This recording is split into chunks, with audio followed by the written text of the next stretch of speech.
ბოლო, არ ვიცი რამდენი წელია, მაგრამ ნუ კარგა ხანია, ძალიან შეიცვალა ჩვენი რეალობა, ეს უკავშირდება იმ რაღაც მუდმივ კავშირს, რომელიც უკვე ყოველთვის გვაქვს ერთმანეთთან. ადრე თუ დავუშვათ, ქაღალდის რუკებით გადავადგილდებოდით და მთელ მანქანას მოიცავდა ეს რუკა თუ სადმე წავიდოდით და რაღაცა დრო იყო. თან ტელეფონების წიგში ვეძებდით ნომრებს და ასე ნოსტალგიური რაღაცები გავიხსენე. დღეს სხვა რეალობა, გვაქვს GPS-ი, დღეს გვაქვს ყველაფერი ერთ პატარა მოწყობილობაში და მოკეთ ინტერნეტი, რა თქმა უნდა, მუდმივად გვაქვს თუ არა და დაკარგულები ვართ მის გარეშე და მოკეთ სულ ვართ ერთმანეთთან ხაზზე და კავშირში. ახლა ეს მუდმივი კავშირი ყველაზე კონსერვატიულ სფეროსაც შეიძლება შეეხოს, რომელიც არის სამედიცინო სფერო და ასე ექიმთან მუდმივ კავშირზე შეიძლება მოვხვდეთ. ანუ რას გულისხმობ ახლა? ტელემედიცინას გულისხმობ. ზოგადად ტელე არის ბერძნული სიტყვა და ნიშნავს შორ მანძილზე მოქმედს და ეხლა უცებ ტელემედიცინას რომ ახსენებ, ალბათ წარმოვიდგეთ, რომ ტელევიზორში ზის ეკრანთან სისტემა ექიმი და გვესაუბრება. ხო. მართლა. მაგრამ ეს ხედვა ცოტა მცდარია. ხვა უფრო დიდი რეალობასთან გვაახლოვებს ის, რაზეც ახლა ჩვენ ვისაუბრებთ. არა. ეს ექსტრასენსობა არ არის ნამდვილად. არა, ეს არის, ასე ვთქვათ, ონლაინ კონსულტაცია. ანუ რაც მან ტელეფონით, ლეპტოპით შეგვიძლია დანიშნულ დროს ჩავერთოთ ექიმს. სადაც შეგვიძლია შენ მოუყვე მას შენი ანამნეზი, რაც გარკვეული ლაბორატორიული კვლევები აჩვენა და ანუ ამით დაზოგავ დროს, ანძილს, შეგვიძლია შენ აქედან ელაპარაკო ამერიკაში, აზიაში, ევროპაში. ეს ძალიან დიდი ხანია არსებობს, თუმცა ეხლა ბევრად განვითარებული არის რა. ტელემედიცინა თანამედროვე ჯანდაცვის ერთ-ერთი ყველაზე მზარდი და პოპულარული მიმართულება გახდა, რომელიც პაციენტებსა და ექიმებს შორის პრაქტიკულად გეოგრაფიულ ბარიერებს სრულიად აქრობს. ბევრი კარგი ბენეფიტი აქვს, ანუ დადებითი მხარე აქვს. პირველი ეს არის ფინანსების დაზოგვა. ანუ წარმოიდგინე შენ თუ გინდა ხო დაიყიდო ბილეთი, ჩაფრინდე, ანუ იქონდე სასტუმროში იცხოვრო, ანუ პირდაპირ ხვდები, ანუ მეორე, ანუ შეიძლება თქვენ დროის დაზოგვა შესაბამისად. მესამე ეს არის მეორე აზრის მოსმენა, რაც როგორც პაციენტისთვის, ასევე ექიმების, ხო, ჩვენი კოლეგებისთან აზრის გაზიარება ძალიან მნიშვნელოვანი არის, განსაკუთრებით რთულ შემთხვევებზე, რაც ბევრად ამყარებს მერე ჩვენს პასუხს, ესე რომ ვთქვათ, სწორი გადაწყვეტილების მიღების, გამოცდილების გაზიარება, ამასაც ვიყენებთ ჩვენ. და რეგიონი ძალიან მნიშვნელოვანი არის რა. ხო, ანუ ის ვინც ცხოვრობს დაუშვათ თაში. აი ეს ადვილებს წვდომას რა. და უკვე აღარ იქნება განსხვავება, ანუ პროფესიონალი კონსულტაციის საშუალება ეძლევა ნებისმიერ ადგილას მცხოვრებს. და სხვათა შორის ხა ეს მისი ეს პოპულარობა ეკონომიკური თვალითაც რო შევხედოთ, სწრაფად იზრდება ძალიან სოფლიოში ბოლო პერიოდში. დაფიქსირდა, რომ ხო ყველაფერი ფინანსებზე არის. ხო, და ეს რო ითვლება 120 მილიარდ დოლარს აჭარბებს, ანუ ტელემედიცინის ბაზარი. და ონლაინ კონსულტაციების მომხმარებელთა რაოდენობა უკვე სოფლიოში გაიზარდა 116 მილიონზე მეტ ადამიანს. აქვს ამაზე წვდომა. ნუ ფაქტია, რომ ესე იგი საჭირო ყოფილა და ძალიან მიხარია, რომ ორი თვია უკვე ეს სიახლე გაჩნდა Med Veritas Globalis სახელით, ეს არის საერთაშორისო პლატფორმა ტელემედიცინის, რომელიც უკვე ჩაეშვა, სადაც პაციენტს შეუძლია საკმაოდ სწრაფად ქვეყნიდან გაუსვლელად მიიღონ ალტერნატიული სამედიცინო მოსაზრება, შეიძლება ეს იყოს დაუშვათ ამერიკის შეერთებულ შტატებში უცებ აღმოჩნდეს ტელეხიდი, ასე ვთქვათ და მეორე აზრი მოისმინოს, ხო? ან დიაგნოზის დასმა იქნება ეს თუ კუნალობის სტრატეგიაც მათ შორის და დავუშვათ სწორი მედიკამენტების შერჩევა. ამ იდეის ავტორი გახლავთ თამარ ჭელიძე, რომელიც არის ექიმი, საზოგადოებრივი ჯანდაცვის ლიდერი, Roche Diagnostics ამერიკული ფილიალის ინფექციური დაავადებების სტრატეგიული მიმართულების კურატორი. მისი გუნდის წევრია და ამ იდეის მხარდამჭერი მარიამ ჯაში, რომელიც არის Medverikas გლობალის სტრატეგიისა და გლობალური პარტნიორობის დირექტორი და ბოლოს ნინო მიქაბერიძე, მედიცინის დოქტორი და ამერიკის შეერთებული შტატების სერტიფიცირებული რევმატოლოგი, Medveritas გლობალის კლინიკური დირექტორი. მოკეთ სამივე მათგანი არიან ჩვენი სტუმრები და ახლა გავესაუბროთ მათაც.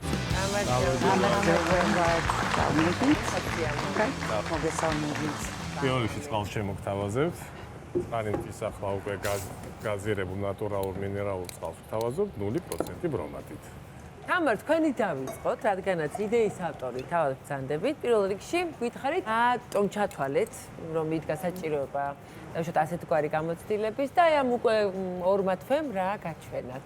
ამის იდეა პრინციპში რამდენიმე წლის წინ დაგვებადა მე და მარიამ ჯაშს, როდესაც გავაკეთეთ ერთ-ერთი მნიშვნელოვანი პლატფორმა, მედიას პლატფორმა, რითაც ვცდილობდით, რომ ამერიკაში დაგროვილი რესურსის მობილიზაცია გაგვეკეთებინა საქართველოში, მოგვეძებნა გზები, როგორ წამოვიღოთ ეს რესურსი საქართველოში. იდეამ იმ დროს გაამართლა, მაგრამ ესეთი სტრუქტურირებული ფორმა ვერ მიიღო, რომ ჩვენ შეგვეძლებოდა ამერიკელი ექიმების და ჯანდაცვის სპეციალისტების საშუალებით საქართველოში მყოფ პაციენტებს და ექიმებს ასე ვთქვათ სისტემურად და სტრუქტურულად დავხმარებოდით.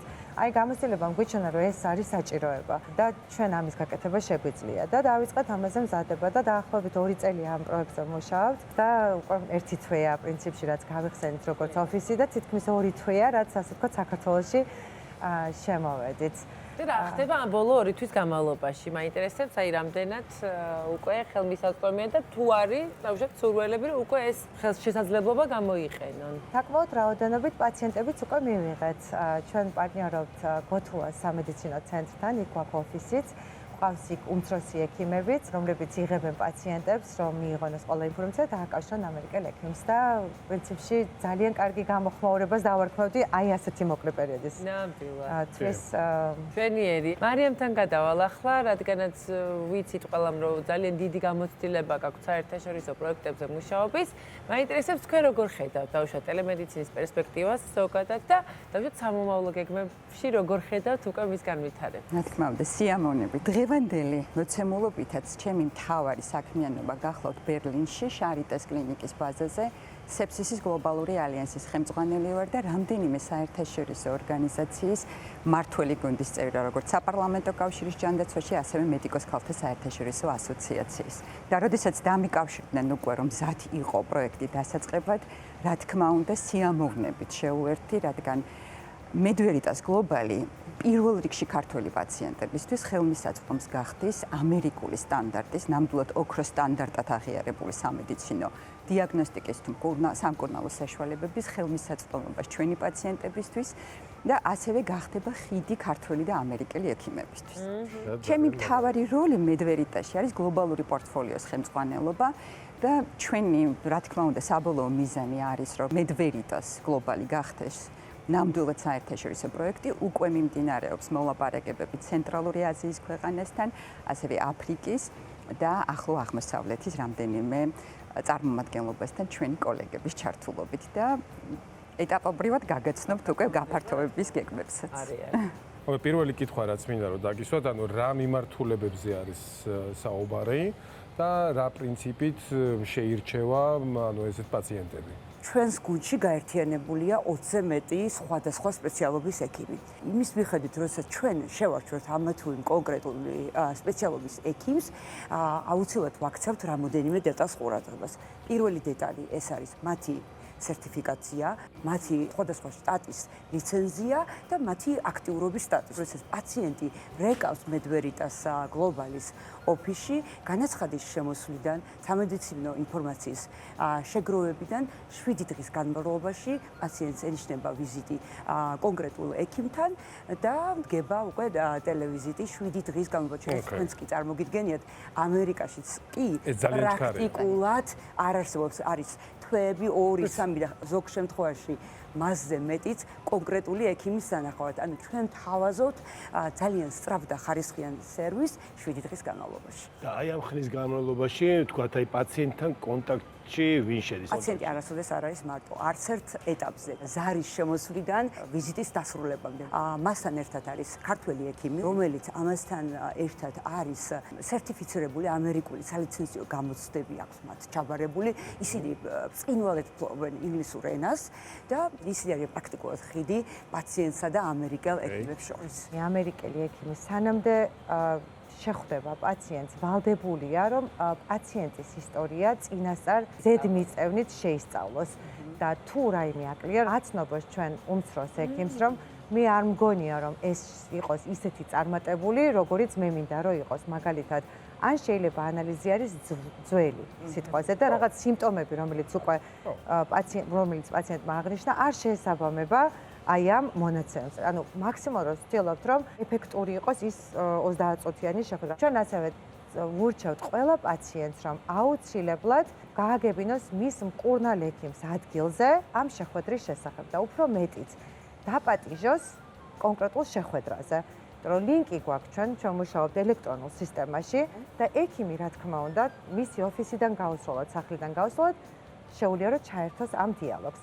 და კიდევ ერთი, როდესაც რეპორტი გაიცემა და პაციენტს აქვს უკვე დიაგნოზი, რომელსაც ამერიკელი ექიმი დასკვნა ხელსაწერს, იქ წერია მკაფიოდ ეს აუცილებლად, რომ თხოვთ ეს მიაწოდოთ თქვენს მკურნალ ექიმს. ამ პლატფორმის განმასხვავებელი სწორედ ის არის, რომ ჩვენი მიზანი არის ქართული პაციენტების საქართველოშივე, ესე ვთქვათ, როგორც დიაგნოსტირება, ასევე მკურნალობა და მონიტორინგი კლინიკური, ანუ მოხდეს პრევენცია არა აუცილებელი გასვლების თუნდაც საქართველოში, საქართველოში კარდიოქირურგიის მიხედვით, ვთქვათ, მიმართულებით, ნამდვილად ჩვენ გვაქვს საერთაშორისო სტანდარტი უკვე დანერგილი საქართველოში. თუმცა გრჩება მიმართულებები ონკოლოგია, მაგალითად, ნევროლოგია, არის მიმართულებები, სადაც აი ეს ინტერსექტორალური და მულტიდისციპლინარული მართვა მაინც ჯერ კიდევ რჩება გამოწვევად. ამიტომ ჩვენი მიზანია, რომ ადგილზე მოხდეს ამერიკული ექსპერტიზით დახმარება და საქართველოში ჩვენი კოლეგების ხელშეწყობა და ერთობლივად კვალიფიკაციის ამაღლების და შემდგომი ვთქვათ, გაფართოების შესაძლებლობა. და რამდენად იქნება ხელმისაწვდომი ქართველი პაციენტისთვის ამ სერვისის მიღება? ჩვენ ძალიან დიდი ენერგია ჩავდეთ, რომ ისეთი ფასი გამოგხსოვდა, რომ ველასთვის იყოს ხელმისაწვდომი. ამის გარდა ჩვენ გადავდგით ნაბიჯები და ასევე მინდა ძალიან ხაზგასმით აღვნიშნო რამოდენიმე კომპანია საქართველოში სახელებს არ დავასახელებ, რომელმაც აქეთ გადმოდგეს ნაბიჯები და სადაზღვევო კომპანიებს გულისხმობ და დაგვიკავშირდნენ. მზად არიან, რომ 50%-ით დააფინანსონ თავიანთი მხრიდან ყველა მომხმარებელი ეს ერთ-ერთი ანუ თავიანთი პაციენტების ასეთი კონსულტაცია და კონსულტაცია. იმედი გვაქვს ფონდიც გვექნება, მალე რომ მაქსიმალურად შევძლოთ ჩვენ იმათაც მივწვეთ, ვისაც არც დაზღვევა აქვს და არც საშუალება, რომ ეს სერვისი გადაიხადოს. სადაზღვევო და საბანკო პროდუქტებში ინტეგრაციით ვფიქრობთ, რომ საქართველოს თითოეული მოქალაქისთვის ხელმისაწვდომი იქნება. დღეისათვისაც შეგიძლიათ გაეცნოთ ჩვენს ვებგვერდს და მიჩნეული ღირებულება ნამდვილად არც ძალიან მცირეა, მაგრამ ნამდვილად არ წარმოადგენს იმ ბარიერს, როდესაც შენ გჭირდება წამყვანი ამერიკელი მედიკოსის და სპეციალისტის კონსულტაციის მიღება. მედიკამენტების ნაწილიც გავიაროთ, იმიტომ რომ ერთია რომ დავშოთ ამერიკელი სპეციალისტი თავის ქვეყანაში არსებული მედიკამენტებით, გასაგებია რაღაც მოქმედი ნივთიერება შეიძლება ერთი იყოს, მაგრამ ჩვენ ქართულ რეალობაში რამდენად შეიძლება მივიღოთ ის შედეგი იმან როგორც გათვალა ის თავის ამერიკული, ასე ვთქვათ, გადასახედიდან. ძირითად მედიკამენტებზე არის ცდომა, გვაქვს შესაძლებლობა ეს მართლა ჯენერიკის სახელებით იქნება თუ რაღაცა მიიღონ ეს მედიკამენტები, თუმცა რაღაც გარკვეული ბარიერები, რა თქმა უნდა, იქნება, არის ბევრად უფრო ახალი მედიკამენტები რევმატოლოგიაში, ონკოლოგიაში, რაზეც ცდომა ჯერჯერობით აქ არ არის, მაგრამ არსებობს გზები და ჩვენ უკვე ვერ ყვევით, სად და როგორ შეიძლება პაციენტი არ დაგვრჩეს მედიკამენტის და ის რეკომენდაციები ჩვენ რაც მათ მივაწოდეთ, მაქსიმალურად შედეგის მქონე იყოს. ალეშორს აქ ერთი ტექნიკური კითხვაც შეიძლება გაჩნდეს, თქვათ, აი ნახეთ გამოდის, რომ პაციენტი თავის ექიმთან ერთად მიდის სხვა ექიმთან, ის ექიმი წერს დასკვნას, შესაბამისად პაციენტს ნდობა უჩნდება იმ ექიმის მიმართ და თქვათ ამ მკურნალობას უნიშნავს ერთობლივად. პასუხისმგებელი ამ შემთხვევაში ვინ არის ხოლმე, თქვათ, ხო არის ეს ქართული ექიმი, რომელიც ამ მკურნალობას პრაქტიკულად სწორია, თუმცა შეიძლება ხე ისეთი კვალიფიკაციის ექიმი იყოს ქართული, რომ უთხროს, რომ მე არა ვარ თანახმა და მე გავდივარ ამ თამაშიდან, შენ რაც გინდა გააკეთებ, თქვათ. როდესაც პაციენტი მიიღებს დიაგნოზს, მერე კიდევ აქვს ერთი კვირა რომ თუ რაიმე დამატებითი შეკითხვები აქვს ამერიკელ ექიმს დაუსვას. საბოლოო პასუხისმგებელი არის ადგილობრივი ლიცენზირებული ექიმი. სწორედ ამიტომაც ჩვენ არ ვანაცვლებთ ადგილობრივ ექიმს პირიქით. ჩვენ გვინდა რომ უბრალოდ გავამარტივოთ უკეთეს დიაგნოზისკენ მისვლა. ბუნებრივია პაციენტის გრძელვადიან მართვას ასე ვთქვათ, ხელმძღვანელობს ადგილობრივი ექიმი, მაგრამ ამერიკელი ექიმის მიერ გაცემული დასკვნა არის ოფიციალური დოკუმენტი. ეს არ არის მხოლოდ სარეკომენდაციო, უბრალოდ თქვათ, ნარატიული რეკომენდაცია. კეთილი, თუმცა მონიტორინგს მომდევნოს აღარ უზრუნველყოფს ამერიკელი ექიმი. არც გამოწერს წამალს, ეს ძალიან მკაფიოდ უნდა გაიმიჯნოს. არც გამოწერს ამერიკელი წამალს. ექიმი ვალდებულება არის მხოლოდ რომ დიაგნოზი დაასვას და რეკომენდაცია მისცეს როგორ უნდა იმკურნალოს და მე უკვე ადგილობრივი ექიმი აგწეროს. ერთი კიდე მიმართულება გვაქვს, როდესაც პაციენტს არ უნდა ექიმთან კონსულტაციის ჩანიშვნა და მხოლოდ ლაბორატორიაზე და ისტორიაზე დაყნობით უნდა ასე ვთქვათ, დასკვნის მიღება. ეს უფრო შეღავათიანიც არის, იმიტომ რომ უფრო ნაკლები დრო ჭირდება ამერიკელ ექიმს და ან შეიძლება ეს 2 და 3 თვის მერე გადამოწვება რო უნდათ და აი როგორ მიდის პურნალობა და მაშინ უკვე მიდიან ამ გზით, რომელიც უფრო ეფექტურია, უფრო სწრაფია სიტყვაზე. რამდენად უპირობოდ იღებენ და ენდობიან ჩვენთან ჩატარებულ ანალიზებს თუ სხვადასხვა კვლევებს უცხოელი სპეციალისტები. რა თქმა უნდა, გვაქვს ჩვენ სია იმ სანდო ლაბორატორიებისა, რომელსაც ვენდობით, თუმცა ამ ლაბორატორიების გარდა კიდევ სხვა უამრავი ლაბორატორია, რომელიც აკმაყოფილებს სტანდარტებს და მაგრამ არ გამოვრიცხავ იმ მომენტსაც, როდესაც თუნდაც ამერიკაშიც ეს ჩვეულებრივი პრაქტიკა, რაღაც გარკვეული ტესტის გადამოწმება, ან გარკვეული რადიოლოგიის გადამოწმება, ეს ჩვეულებრივი მოვლენა და იგივე შემთხვევაში შეიძლება აქაც გაჩნდეს და ეს შეიძლება იყოს საჭირო. თუმცა ნდობა ნამდვილად არსებობს და ალბათ ეს ნდობა კიდევ უფრო გაღრმავდება. კეთილი და ძირითადად მაინც რა მიმართულების დახმარება შეიძლება ამ ეტაპზე ყოველ შემთხვევაში. პრაქტიკულად ყველა მიმართულებას ფარავ, მათ შორის პედიატრიული სპეციალობები. კეთილი, ჩვენ პაციენტების სასარგებლო ასე ვთქვათ ნაწილის შესახებ მოვისმენთ, თუმცა ახსენეთ კიდევ ექიმების მიმართულება, რომელზეც ასევე გვინდა რომ ცოტა მაინც მოგვიყვეთ. ეს მეორე ინიციატივა არის ამერიკელ და ქართველ ექიმებს შორის კოლაბორაციის გასაძლიერებლად. ეს თავარია ჩვენთვის, ანუ იმ მხრივ, რომ წვდომა ქონდეს ქართველ ექიმებს სოფლიო დონის ინფორმაციასთან და ამერიკას ახლა ვერ გავექცევით, მაინც არის gold სტანდარტი ახლა რაც არ უნდა ვთქვათ, იქ არის თავარი კვლევები, იქიდან იწყება რა ვიცი, ინოვაცია. ხო, ანუ ინოვაციები და ეს ჩვენ გვინდოდა რომ მაქსიმალურად ეს ასე ვთქვათ, ფუფუნება ჩვენს ექიმებსაც გქონდეთ, რომ ამასთან გქონდეს ძალიან ისეთი სწრაფი. 27 ივნისს მაგალითად ჩვენ ჩავატარეთ უკვე ღონისძიება ქართველი კოლეგებისთვის 2 მიმართულებით რევმატოლოგიაში და ტკივილის მენეჯმენტში. ეს არის უბრალოდ ეს ვებინარი და სემინარები. ყველაზე მთავარი, რასაც ვაკეთებთ, ეს არის ჩვენ შეხვენით ისეთი პლატფორმა, სადაც ქართველ ექიმებს შეუძლიათ ყველა მიმართულებით ყოველთვიურ რეჟიმში ამერიკელ კოლეგას დაუსვას კითხვა და მიიღოს იქიდან პასუხი. და მათ შორის ასე ვთქვათ, გაჩაღდეს დიალოგები რთულ და ისეთ შემთხვევებზე სასაუბრად. ეს ძალიან მნიშვნელოვანია. ყველაფერი უფასო, რა თქმა უნდა, ქართველი ექიმებისთვის. მოგვიყევით 27 ივნისის ამ კონფერენციასთან დაკავშირებით. კონფერენცია იყო უაღრესად მნიშვნელოვანი შემადგენლობის საქართველოში წამყვანი კლინიკების, წამყვანი კლინიცისტების მონაწილეობით და ეს გახდათ პირველი ერთობლივი სასწავლო პროგრამა, რომელიც მედვერიტასმა ჩაატარა გოთუა სამედიცინო ცენტრთან თანამშრომლობით და რომელსაც უმასპინძლად თბილისის სამედიცინო აკადემიამ. ეს არის პირველი ნაბიჯი ქართველი და ამერიკელი, თქვა სპეციალისტების ერთობლივი თანაშრომობის თვალსაზრისით და იმედი გვაქვს, რომ ეს სასწავლო პროგრამები გახდება ძალიან საინტერესო პლატფორმა, როგორც კვალიფიკაციის შემდგომი ამაღლების, ასევე უახლოესი ინოვაციების და მოსაზრებების გაცვლის თვალსაზრისით. ძალიან დიდი მადლობა თქვენ. აი მარიამ რაც ახსენა, ეს მიმართულებები ძალიან მნიშვნელოვანია როგორც ექიმებისთვის და ზოგადად სამედიცინო სფეროსთვის ჩვენს ქვეყანაში, ისევ პაციენტებისთვისაც. რადგანაც ყველაზე ცხელი, ყველაზე დღევანდელი დღის ინფორმაცია თუ მკურნალობის მეთოდები, თუ დიაგნოსტირების ხელსაწყოები და მექანიზმები, რომელიც წამყვან ქვეყნებში არის ხელმისაწვდომი, ამის ხელშემხებლობა და კიდევ უფრო დაახლოების საშუალება, რომ ეძლევა ქართულ პაციენტს თუ ქართველ ექიმს თქვენი პლატფორმის მეშვეობით, ეს ძალიან მნიშვნელოვანია მართლაც ორივე მიმართულებით და მადლობა ამ ინიციატივისთვის და მადლობა ამ ხელმისაწვდომობისთვის წარმატებები. მადლობა.